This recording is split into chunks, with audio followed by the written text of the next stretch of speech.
I am Muhammad Azhar Uddin Sheikh from تعلیم روزگار صحت اردو میگزین اورنگ آباد۔ اس سے پہلے ہم نے ایک سورہ مکمل کیا، سورہ مریم۔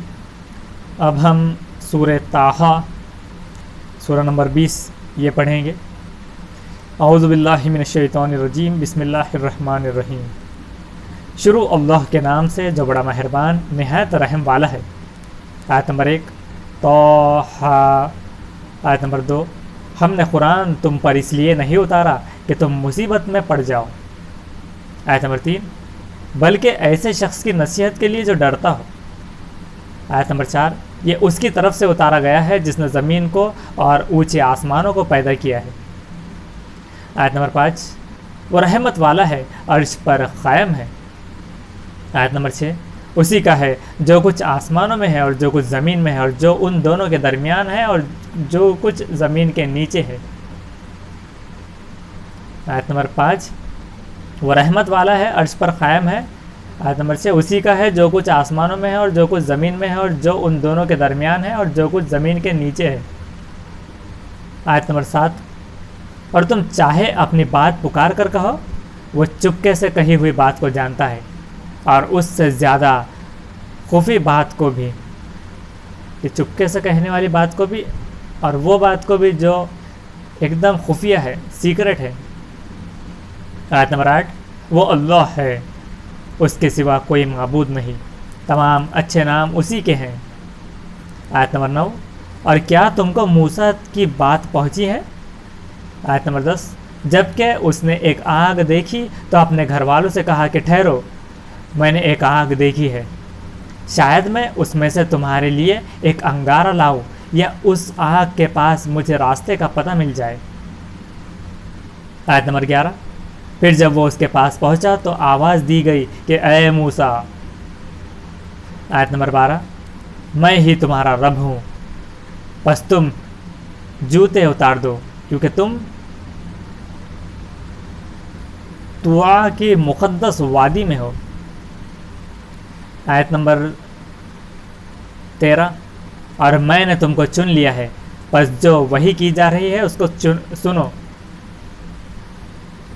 میں نے یعنی اللہ نے تم کو چن لیا ہے، یعنی موسیٰ علیہ السلام کو، پس جو وحی کی جا رہی ہے اس کو سنو۔ آیت نمبر 14 میں ہی اللہ ہوں، میرے سوا کوئی معبود نہیں، عبادت کے لائق نہیں، یعنی اللہ نے کہا، پس تم میری ہی عبادت کرو اور میری یاد کے لیے نماز قائم کرو۔ آیت نمبر 15 بے شک قیامت آنے والی ہے، میں اس کو چھپائے رکھنا چاہتا ہوں تاکہ ہر شخص کو اس کے کیے کا بدلہ ملے۔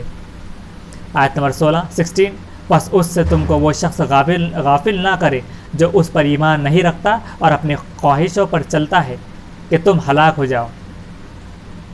آیت نمبر 17 اور یہ تمہارے ہاتھ میں کیا ہے اے موسیٰ؟ یہ اللہ تعالیٰ کا جو کلام موسیٰ علیہ السلام سے تھا، تو یہ بہت ہی دلچسپ لگتا ہے اور یہ ایسا لگتا ہے کہ اللہ تعالیٰ خود یعنی موسیٰ علیہ السلام کو ان کا دل کا ڈر نکالنا چاہ رہے ہو کہ جب بات ہو رہی ہے کہ اللہ تعالیٰ نے تو ابھی تھوڑی دیر پہلے کہا ہے اس سورے میں کہ وہ اس چیز کو بھی جانتا ہے جو خفیہ بات ہے، جو دلوں کے اندر ہے، جو ابھی تک ظاہر نہیں ہوئی، وہ اس چیز پر قادر ہے۔ تو بھلا اللہ تعالیٰ ہے، ہر چیز جاننے والا ہے، اور ایسے میں وہ اپنے پیغمبر موسیٰ علیہ السلام سے یہ کہے، یہ پوچھے کہ یہ تمہارے ہاتھ میں کیا ہے، تو بہت ہی دلچسپ ہے۔ اور یعنی حالانکہ وہ جانتا تھا اللہ، پھر بھی اس نے پوچھا۔ آیت نمبر 18 اس نے کہا، یعنی موسیٰ علیہ السلام نے کہا یہ میری لاٹھی ہے۔ اب کوئی اگر بچہ ہوتا ہے تو ہم کہتے کیا کر رہے ہو بیٹا، کدھر ہے، کیا ہے؟ تب بچوں میں اور زیادہ تر معصومیت کے حساب سے یہ ہوتی ہے کہ جب تک وہ فیملیئر نہیں ہوتا تو کچھ لوگ اس کو فیملیئر کرنے کی کوشش کرتے ہیں، بعد میں اگر وہ فیملیئر ہو جائے تو وہ ہر چیز بولتے رہتا ہے، گھر کا بھید بولتا ہے کہ میں یہاں جاتا ہوں، ڈیڈی نے ایسا کیا تھا، ایک بار ہم یہاں گئے تھے گھومنے۔ تو سیم اسی طرح کا یہ مجھے لگتا ہے کہ ہم اسے آیت نمبر 17 پھر سے پڑھیں گے۔ اور یہ تمہارے ہاتھ میں کیا ہے اے موسیٰ؟ یعنی موسیٰ علیہ السلام سے اللہ تعالیٰ نے پوچھا. آیت نمبر 18.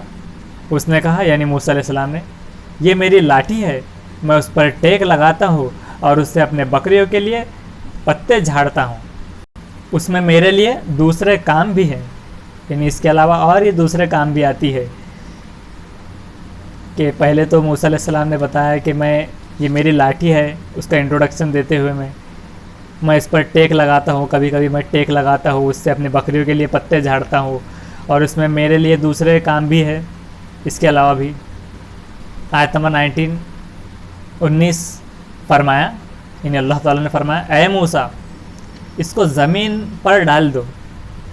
کہ اب اللہ تعالیٰ کو ایک نشانی آیت اور ایک انعام کے طور پر ایک کرشمہ دینا تھا, دکھانا بھی تھا کرشمہ, اور وہ سکھانا تھا کہ وہ دوسرے لوگوں کو اس سے سکھائے عبرت کے لیے اور اللہ سے ڈرائے. تو اللہ تعالیٰ نے کہا کہ اس کو زمین پر ڈال دو. آیت نمبر 20 اس نے کہا, یعنی موسیٰ علیہ السلام سے جب کہا گیا کہ زمین پہ ڈال دو, تو موسیٰ علیہ السلام نے اس کو ڈال دیا. یعنی موسیٰ علیہ السلام نے اس جو لاٹھی یا عصا کہیں گے, عصے کو زمین پر ڈال دیا. تو یکایک اچانک وہ ایک دوڑتا ہوا سانپ بن گیا, ایک دوڑنے والا سانپ بن گیا. آیت نمبر 21 فرمایا کہ اس کو پکڑ لو اور مت ڈرو, ہم پھر اس کو یعنی اللہ پھر اس کو اس کی پہلی حالت میں لوٹا دیں گے, یعنی جیسا تھا ویسے. اب اس میں بھی سوچ سکتے ہیں کہ اچانک جو عصے سے ہم کام کرتے ہیں وہ اچانک سانپ بن جائے, بڑا سانپ اژدھا بن جائے, تو کیسا لگے گا. اب چونکہ اس میں جو ذکر ہے سانپ کا ہے, حالانکہ وہ اژدھا بھی بنتا تھا, لیکن ہو سکتا ہے کہ انیشیل لیول پہ اللہ تعالیٰ نے ایک سانپ بنایا ہے, دوڑتا ہوا سانپ, کہ ڈائریکٹ اژدھا نہیں بنایا. اور جب فرمایا کہ اس کو پکڑ لو, ڈرو مت, اور ہم اس کو اس کی پہلی حالت میں لوٹا دیں گے, یعنی جب تم اس کو پکڑو گے تو پھر اس کی پہلی حالت میں اسے لوٹا دیں گے.